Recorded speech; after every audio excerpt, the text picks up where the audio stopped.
Muy buenos días, mis amadas hermanas. Estamos en Mujeres de Fe. Qué gusto verlas, qué gusto, bueno, verlas virtualmente, ¿no? Qué gusto que usted esté escuchando, qué gusto que estemos así y que Dios bendiga todo lo que usted escuche para su vida, para crecer, para transformarse todavía más y para que usted escuche con inteligencia, con sabiduría y que verdaderamente sea aplicado a su vida. Dios le bendice, que conozca más del corazón de Dios y vayamos en el tema. Seguimos en esa parte de la ley, de ley y gracia. Y vamos en esa parte de esos Gálatas insensatos, ¿se acuerda de esa palabra? Oh, Gálatas insensatos, ¿quién os fascinó? Gálatas, si me acompaña, capítulo 3, versículo 1.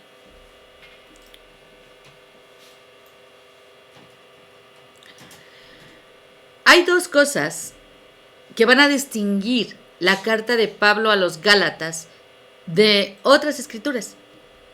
Uno, es una carta específicamente a un grupo de iglesias.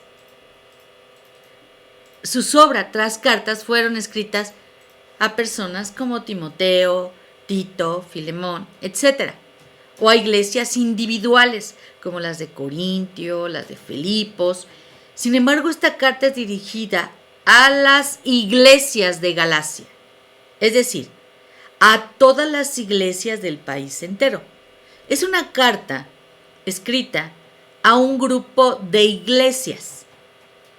2. Es una carta única de Pablo,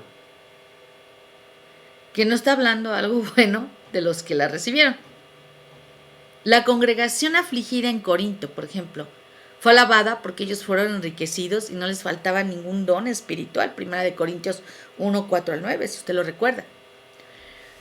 Pero para los Gálatas, pues como que no hay una palabra buena. Pablo inicia la carta con un saludo acostumbrado y de inmediato los acusó de seguir un evangelio diferente.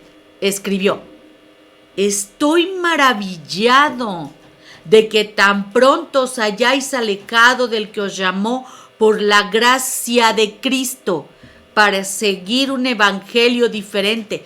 Gálatas 1:6. Cuando vemos a los Gálatas, es obvio que fue su problema. Ellos comenzaron en la gracia, en la verdad, y se regresaron a la ley. Sería insensato, Pablo escribe. Esto solo quiero saber de vosotros. ¿Recibisteis el Espíritu por las obras de la ley o por el oír con fe? ¿Tan necios sois? Habiendo comenzado por el Espíritu, ahora vais a acabar por la carne. ¿Tantas cosas habéis padecido en vano? Si es que realmente fue en vano, aquel pues que os suministra el Espíritu y hace maravillas entre vosotros, ¿lo hace por las obras de la ley o por el oír con fe? Gálatas capítulo 3, versículo 2 al 5. Estaba serio el problemita. Y mire, cuando lo tuvimos en la iglesia, fue propagado por una persona que se le ayudó, que Dios lo permitió, en un lugar donde todos comían y empezó a propagar esa doctrina, esa parte que yo le llamo, como lo dicen aquí, y no quiero entrar porque ahorita vamos primero a esto, esas doctrinas de demonios en las cuales todo lo que elimine a Cristo, todo, o lo ponga en otro lugar, tremendo. Y sí fue descubierta, y fue descubierta por medio de Dios, porque Dios saca toda la luz, y aunque no vengan y digan, Dios puede hacer hablar hasta un burro, a cualquiera, una piedra, a quien quiera Él.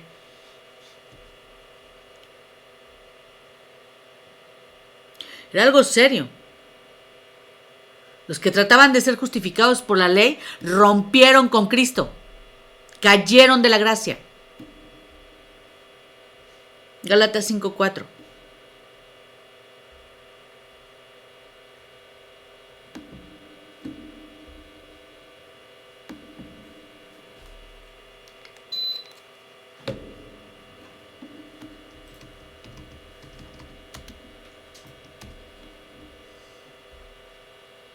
De Cristo os desligasteis, los que por la ley os justificáis, de la gracia habéis caído.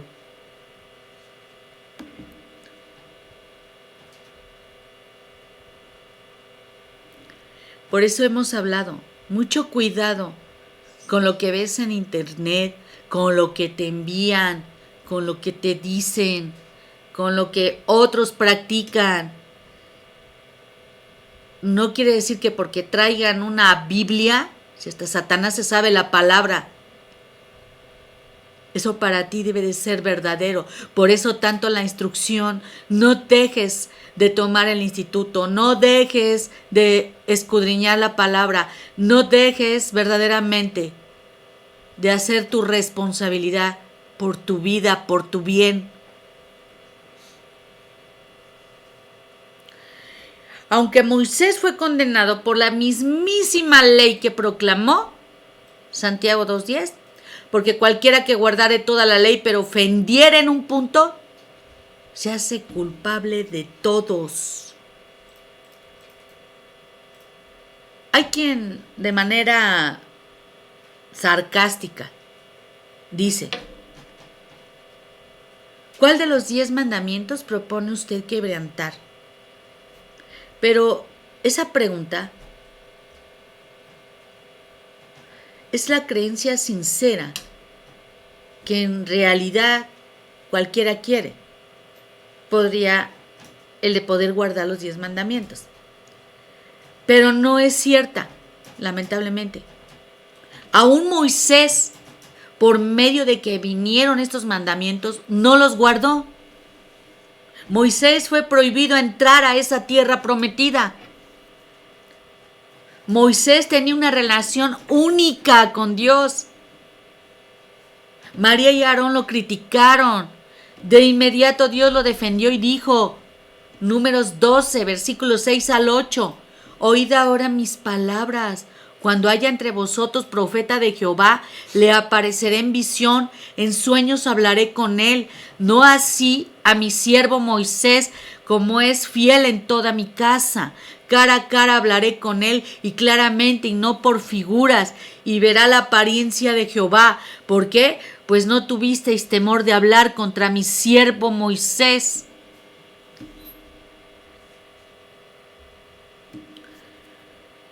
Ni mismo Moisés guardaba la ley perfectamente. Y fue condenado por la mismísima ley que él entregó. Vayamos a una pequeña, lo voy a reducir en su historia. Temprano, cuando andaban por el desierto, Dios mandó a Moisés que golpeara la peña para que ellas salieran aguas. Éxodo 17:6. 38 años después, Dios mandó a Moisés que hablara a una peña para que de ella, 38 años después, brotara agua. Números 28. Moisés desobedece a Dios y golpea la peña. Números 20:11. Moisés condenado por desobediencia y fue prohibido entrar a esa tierra prometida. 40 años. Veamos la escritura cuando habla Jehová o Dios a Moisés y Aarón. Números 20:12. Por cuanto no creísteis en mí para santificarme delante de los hijos de Israel, por tanto no meteréis esta congregación en la tierra que les he dado. Este acto de desobediencia era grave, que son repetidas veces en las escrituras. Números 27:12-14, Deuteronomio 1:37, Deuteronomio 3:26, Deuteronomio 32:48 al 52 y así más. ¿Quiere que leamos uno? Deuteronomio 1:37.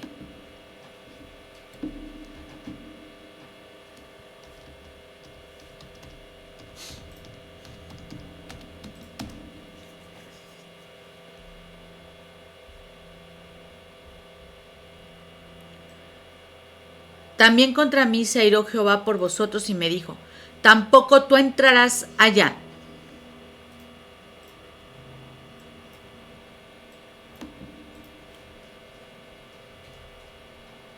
Esa desobediencia de Moisés nos puede parecer, pues bueno, ¿quién no desobedece, no? Pero para Dios no fue algo insignificante. Ahí, pues, misericordias son nuevas cada día y pues no piensa como nosotros. Recordemos la naturaleza que la ley excluye a la gracia y algunos ejemplos del castigo de la ley que excluye a la gracia. Vayamos a Éxodo 32, 27, 28. Versículos 27, 28. Capítulo 32. Cuando se dio la ley, los levitas fueron mandados a matar a sus hermanos, amigos, parientes. Fueron 3,000 en aquel día. Deuteronomio 7, versículo 2 y 16. Deuteronomio capítulo 7, versículo 2 y versículo 16. No se tendrá misericordia de los habitantes de Canaán. Deuteronomio 13, versículos 6 al 9. El hombre que incita a la adoración de dioses ajenos debería ser muerto sin misericordia. Deuteronomio 19, versículo 11 al 13. Asesinos que deberían ser muertos sin compadecerse de ellos. Deuteronomio 25, 11, capítulo 25, versículo 11 y 12. Si una mujer tocare los genitales de uno que no es su esposo, se le deberá cortar la mano sin tener compasión de ella.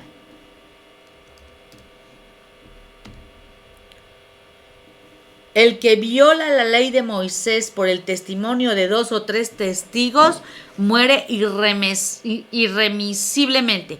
Hebreos 10, 28.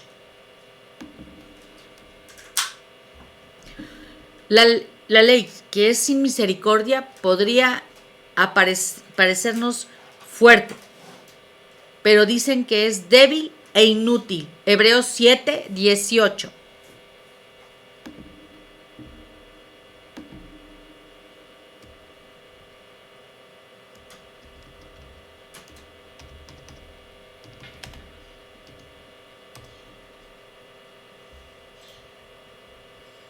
Queda pues abrogado el mandamiento anterior a causa de su debilidad e ineficacia.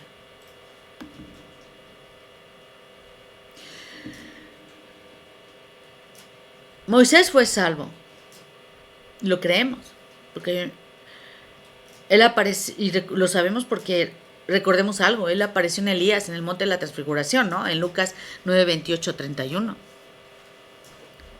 También en el cielo cantaremos el cántico de Moisés, Apocalipsis capítulo 15, 3. Pero Moisés no fue salvo por la ley. Nadie puede ser salvo por la ley. Gálatas 3, 21. Luego la ley es contraria a las promesas de Dios en ninguna manera, porque si la ley dada pudiera vivificar, la justicia fuera verdaderamente por la ley. Entonces Moisés no fue salvo por la ley, fue salvo por la gracia y la verdad. El Señor Jesús también murió por los pecados cometidos bajo el pacto antiguo. Hebreos 9:15.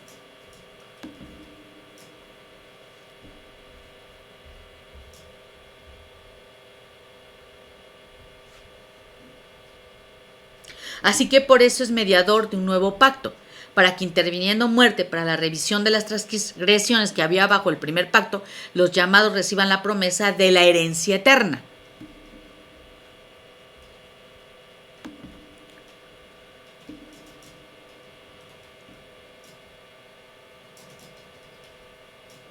Y saliendo de allí, se fue a la casa de uno llamado Justo, temeroso de Dios, lo cual estaba junto a la sinagoga. Y Crispo, el principal de la sinagoga, creyó en el Señor con toda su casa, y muchos de los corintios, oyendo, creían y eran bautizados. Entonces vamos a ver la sinagoga y la iglesia. Hechos 18, capítulo, versículos 7 y 8. Hechos capítulo 18, versículos 7 al 8.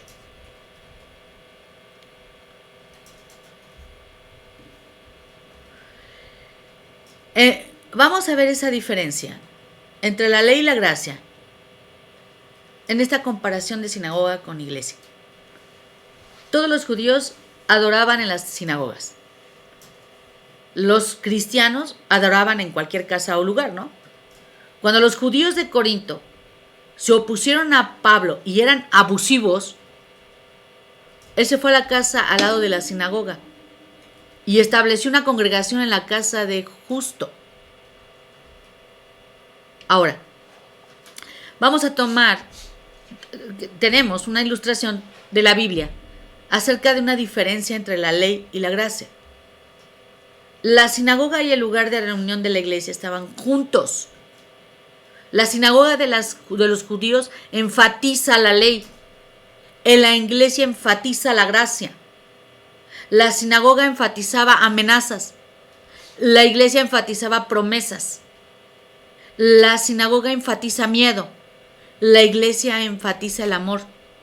La sinagoga enfatiza conformación, mientras la iglesia enfatiza transformación.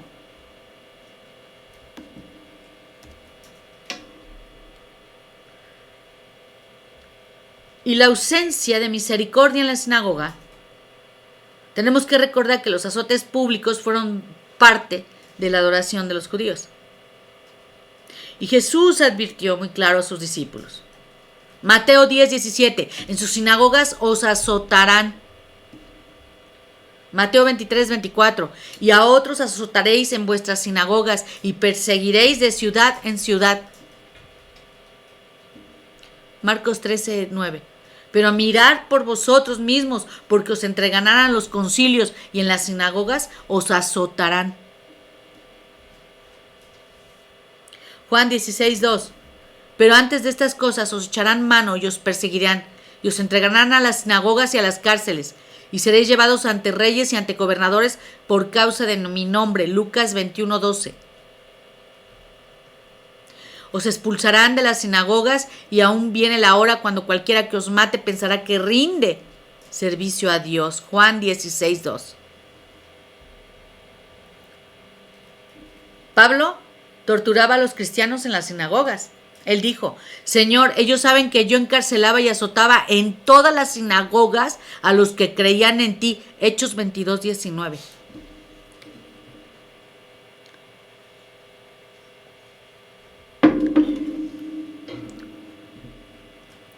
Hechos 26:11.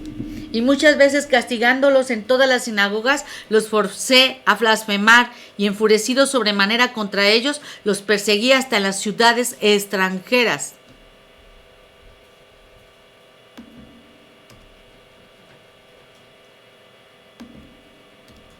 Y aún ahí en Corinto, los judíos azotaron al principal de la sinagoga. Hechos 18:17. Entonces todos los griegos, apoderándose de Sóstenes, principal de la sinagoga, le golpeaban delante del tribunal, pero a Galión nada se le daba de ello. Y los azotes no lograron nada. La Biblia dice que la ley era débil para cambiar nuestras vidas. Romanos 8:3. Y el concepto entero de la ley no fue diseñado para que el hombre sea justificado. Fue diseñado para hacerlo culpable. Romanos 3:20.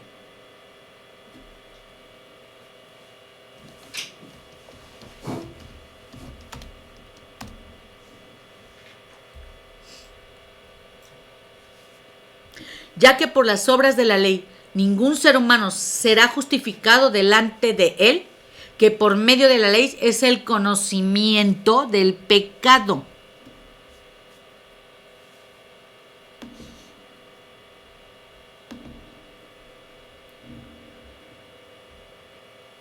Así que, después de 1500 años de la ley,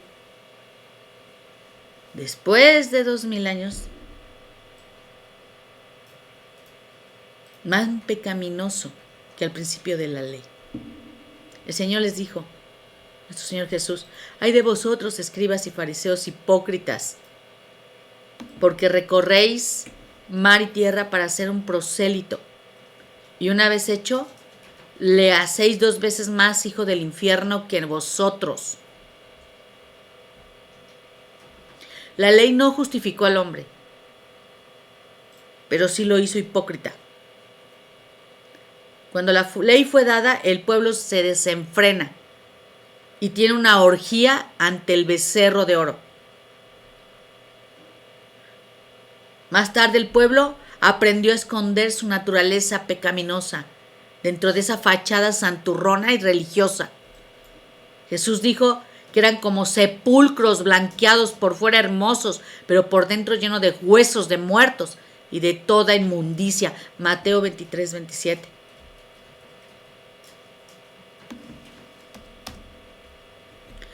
Aarón, el primer sumo sacerdote, pecador, pero no era tan hipócrita como Anás y Caifás. Aquellos eran sumos sacerdotes durante los días del Señor Jesús. Y vamos a ver qué dicen de estos líderes judíos. Y los principales sacerdotes y los ancianos y todo el concilio buscaban falso testimonio contra Jesús para entregarle a la muerte. Mateo 26, 59. Esa iglesia de Corinto, con todos sus problemas, fue mucho mejor que la sinagoga. En la sinagoga se gritaba del dolor de los azotes. Y en la iglesia se cantaba la salvación por gracia. Vamos a ver estas palabras de Pablo a la iglesia de Corinto. Primera de Corintios, capítulo 1, versículo 4 al 9. Gracias doy a mi Dios siempre por vosotros, por la gracia de Dios que os fue dada en Cristo Jesús. Porque en todas las cosas fuisteis enriquecidos en Él, en toda palabra y en toda ciencia, así como el testimonio acerca de Cristo ha sido confirmado en vosotros. De tal manera que nada os falte ningún don, esperando la manifestación de nuestro Señor Jesucristo, el cual también os confirmará hasta el fin, para que seáis irreprensibles en el día de nuestro Señor Jesucristo. Fiel es Dios, por el cual fuisteis llamados a la comunión con su Hijo, Jesucristo nuestro Señor. Primera de Corintios, capítulo 1, versículo 4 al 9.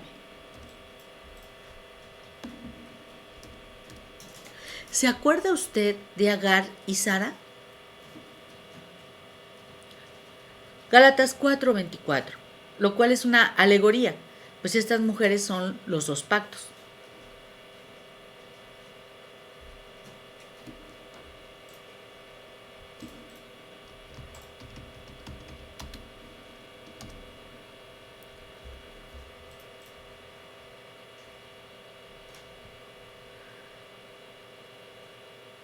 El uno proviene del monte Sinaí, el cual da hijos para esclavitud. Este es Agar, porque Agar es el monte Sinaí en Arabia y corresponde a Jerusalén actual, pues está junto a sus hijos, está en esclavitud. Mas la Jerusalén de arriba, la cual es la madre de todos nosotros, es libre. Bueno. En las escrituras se emplea a Agar y Sara para que entendamos la diferencia entre la ley y la gracia. Agar, recordemos, era esclava. Representaba la ley que puso a la gente en esclavitud. Sara era libre. Representa una libertad por el pacto de gracia y verdad. Las 2 mujeres y sus hijos son una alegoría de 2 pactos. Gálatas 4:24. La palabra griega traducida alegoría es ayegoreo, ayos, quiere decir otro, y agureu, que quiere decir hablar en una asamblea. La alegoría es una herramienta de enseñanza que va a describir una cosa bajo la imagen de otra cosa. Cuando entendemos la diferencia entre Ismael e Isaac, hay que ver la diferencia entre el antiguo pacto y el nuevo pacto. Los 2 eran hermanastros, Ismael e Isaac.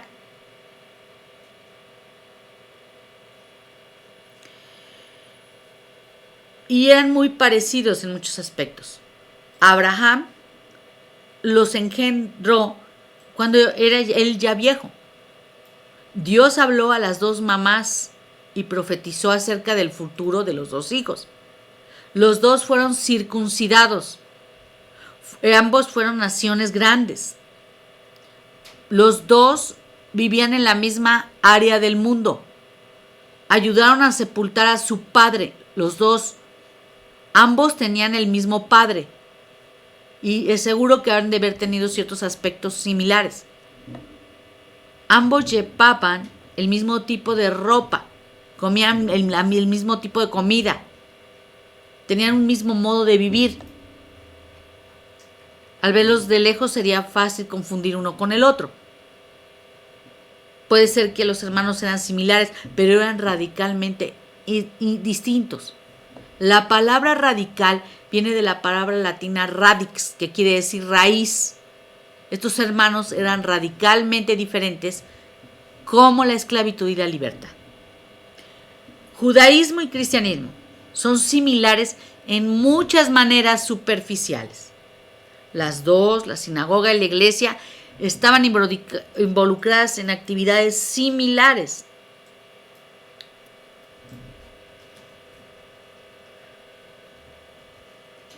Ambas se juntaban cada semana para estudiar las escrituras. Ambas eran evangelistas. Ambas bautizaron a sus conversos por inmersión.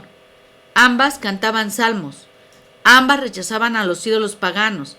Ambas tenían normas nobles en cuanto a una conducta moral. Ambas ponían énfasis en esa importancia de la oración. Ambas tenían ancianos y diáconos. Pero estos dos grupos, igual a Ismael e Isaac, eran radicalmente diferentes. La sinagoga judía fue basada en el antiguo pacto y la ley, mientras la iglesia fue basada en la gracia y en la verdad. Y mientras un grupo estaba dando azotes a personas perversas, el otro estaba dando gracia y perdón a las personas perversas. Antes del nacimiento de Ismael, el ángel de Jehová le dijo a Agar: y él será hombre fiero, su mano será contra todos, y la mano de todos contra él, y delante de todos sus hermanos habitará. Génesis 16, 22. Cada tribunal de la ley está lleno de argumentos y de hostilidades. Esto es una naturaleza que es misma de la ley. Ismael va a vivir en hostilidad hacia todos sus hermanos. Él y su mamá representaban la ley. Por ejemplo, notemos el mandamiento de la ley que dice: acuérdate del día de reposo para santificarlo. Pero fácil, pero no lo es. Esta ley plantea la pregunta, que es obvia, ¿no? ¿Qué es trabajar?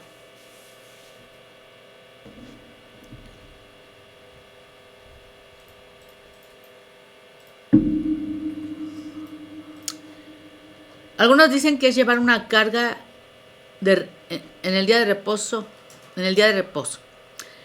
Otro se plantea una pregunta: ¿qué es una carga? La ley de los escribas definió una carga como comida que pesa igual a un higo seco, suficiente vino para mezclar en una copa, suficiente leche para un trago, suficiente miel para ponerla en una herida, suficiente aceite para ungir un miembro pequeño, suficiente agua para humedecer una pomada para los ojos, suficiente papel para escribir una nota a la aduana, suficiente tinta para escribir 2 letras del alfabeto, suficiente caña para hacer una pluma, etc. Entonces los maestros de la ley pasaron pero muchas horas debatiendo el sentido del pacto antiguo y la gente no sabía precisamente qué rabí seguir. Esos procedimientos simples como mover una lámpara, coser un vestido, ponerse una peluca, ponerse dentadura postiza, levantar un niño, llegaron a ser el punto focal de debate, polémica y división. Y lo que está escrito en una piedra, pues nunca cambia. Nuestro entendimiento sí cambia. Y por consiguiente, este entendimiento de la ley está en un estado de cambio continuo. Todo ser humano raramente está en un nivel de conocimiento y entendimiento.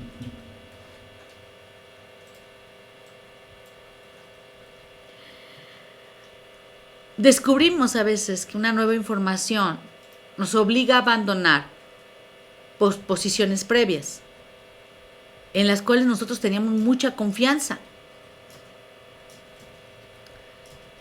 Y es una razón que el Antiguo Testamento, escrito en piedra, será siempre polémico.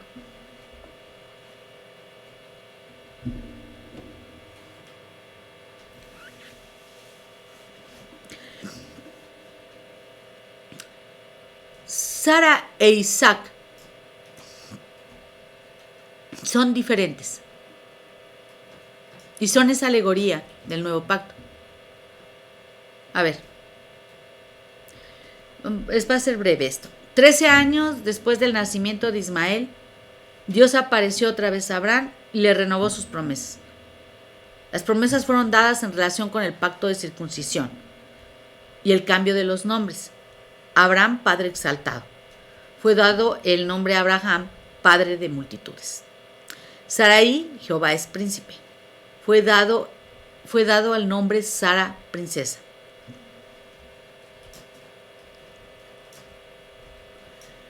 Una esencia del nacimiento de Isaac involucra algo sobrenatural, que es en vista a nosotros, nuestra vista. Sara no pudo concebir. Se le había ido la costumbre de las mujeres. Génesis 18:11. Ella dio a luz fuera del tiempo de una edad natural y normal. Hebreos 11:11. Ella tenía una matriz estéril. Romanos 4:19.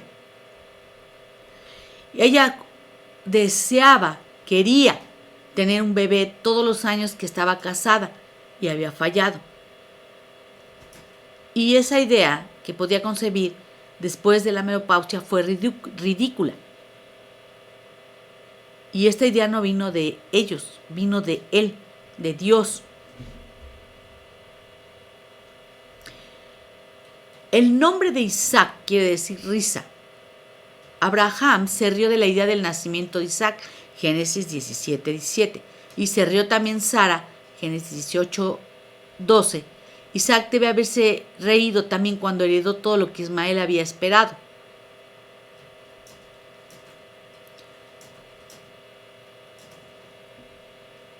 Se señala que Abraham murió y dio todos sus bienes a Isaac. El hijo de la esclava no fue un heredero con el hijo de la mujer libre.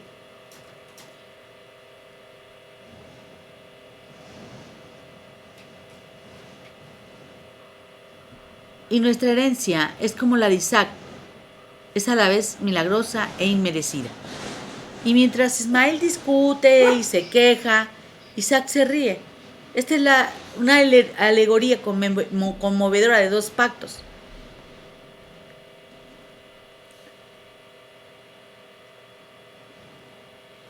Y Dios encuentra que hay defectos en el pacto de la ley.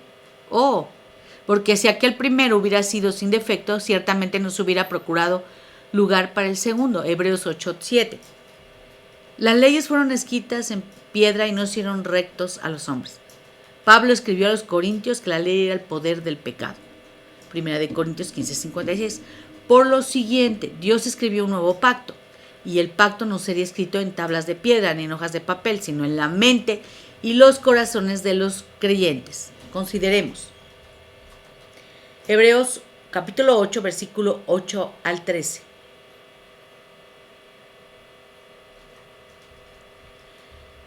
He aquí vienen días, dice el Señor, en que estableceré en la casa de Israel y la casa de Judá un nuevo pacto, no como el pacto que hice con sus padres el día que los tomé de la mano para sacarlos de la tierra de Egipto, porque ellos no permanecieron en mi pacto y yo me desentendí de ellos, dice el Señor.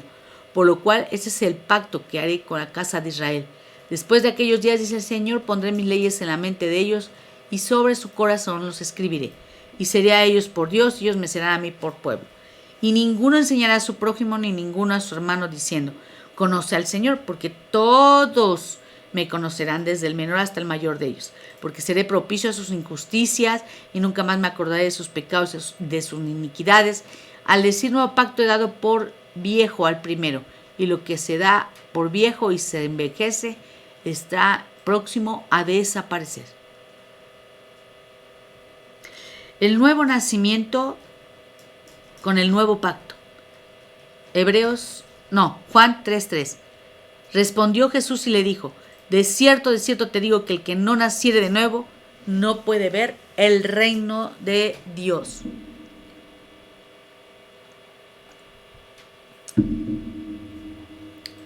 Estamos muy cercanos a terminar. Déjenme ver si podemos dar de aquí. Creo que sí. Juan 3:3. Respondió Jesús y le dijo: de cierto te digo que el que no naciere de nuevo no puede ver el reino de Dios.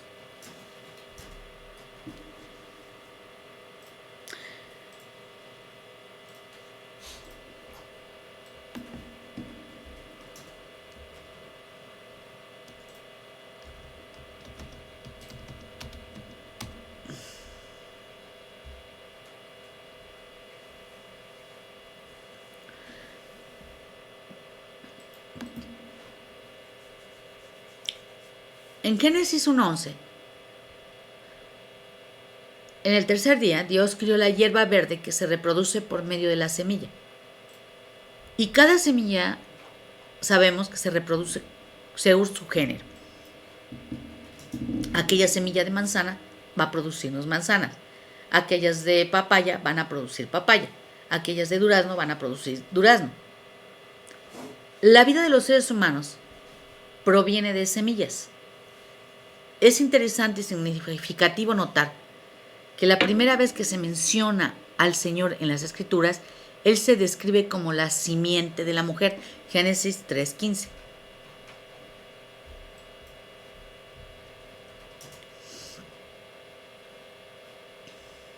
Y pondré enemistad entre ti y la mujer, y entre tu simiente y la simiente suya. Esta te herirá en la cabeza y tú le herirás en el calcañar.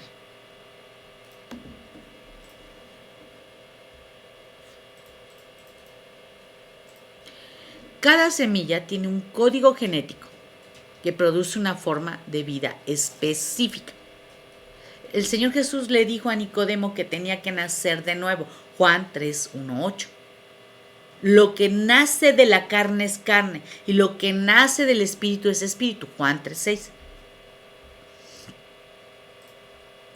Si Nicodemo quiere vida espiritual, tiene que recibirla de una semilla espiritual. Y así pasa con nosotros. No es opcional si queremos entrar en el reino de Dios. Tenemos que nacer de nuevo. El nacimiento físico proviene de una semilla física que contiene el ácido desoxirribonucleico, o más fácil, ADN de nuestros padres. Ese nacimiento espiritual nos da el ADN de nuestro Padre espiritual. Esos cuerpos físicos morirán, pero espiritualmente vamos a poder vivir eternamente.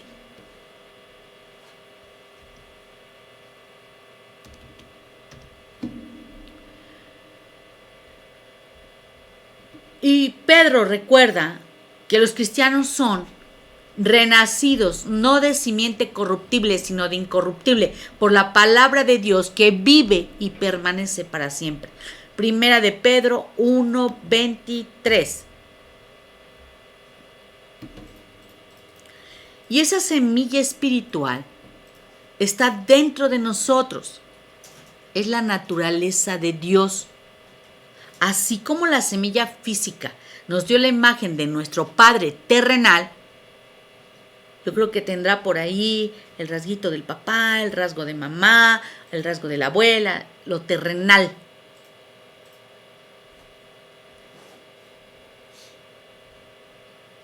La conversión nos da la imagen de nuestro Padre celestial.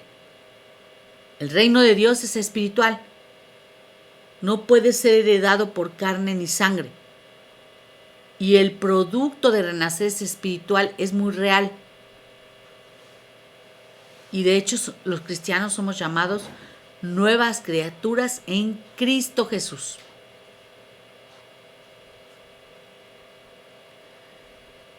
Si Dios ha escrito la ley en sus mentes y sus corazones, esa transformación de la vida va a ser obvia. Vamos a ver cómo Juan describe, el apóstol, a los que son nacidos de nuevo. Primera de Juan 2:29. Si sabéis que Él es justo, sabed también que todo el que hace justicia es nacido de Él. Todo aquel que es nacido de Dios no practica el pecado, porque la simiente de Dios permanece en él y no puede pecar porque es nacido de Dios. Primera de Juan 3:9. Primera de Juan 4:7. Amados, amémonos unos a otros porque el amor es de Dios. Todo aquel que ama es nacido de Dios y conoce a Dios. Primera de Juan 5:1. Todo aquel que cree que Jesús es el Cristo es nacido de Dios, y todo aquel que ama al que engendró, ama también al que ha sido engendrado por él. Primera de Juan 5:4. Porque todo lo que es nacido de Dios vence al mundo, y esa es la victoria que ha vencido al mundo, nuestra fe.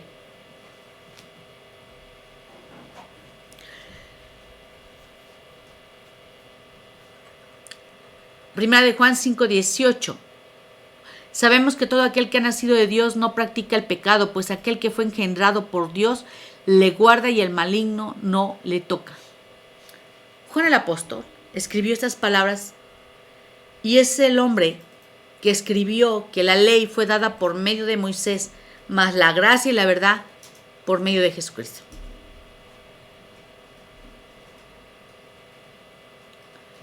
Y bien, creo que es suficiente.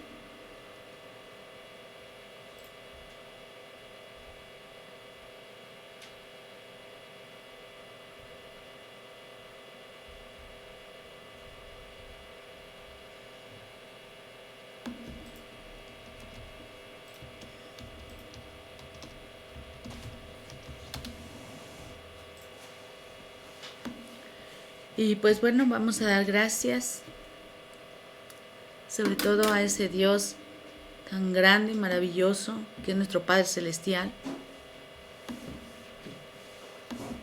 Agradecerle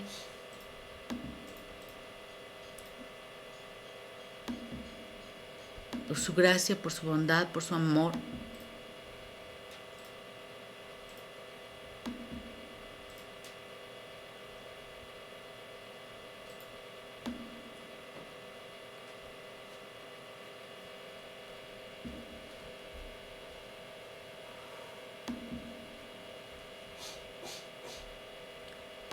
Y damos gracias.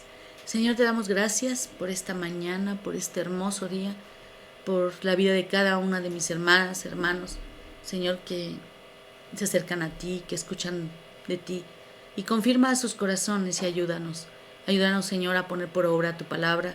Ayúdanos a verdaderamente, Señor, esa parte de la que tú nos has estado hablando, que tenemos que ir ante ti, pedirte perdón, arrepentirnos, y qué, Señor, qué verdaderamente estamos haciendo con mostrarte a ti, Señor, agradarte en nuestras vidas.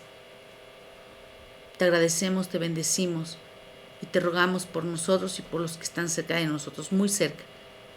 Te damos un abrazo, Señor, aunque sea de esta manera como Padre que quisiéramos hacer, pero que tú sabes, Señor, en el amor. Gracias, Padre, porque tú eres santo, eres bueno. En el nombre de Jesús, amén. Bendito sea, Señor. Y bueno, damos gracias, damos honra, damos gloria, y que esto esté muy bien, que Dios le bendiga. Le abrazo desde acá y nos vemos pronto. Que Dios le bendiga.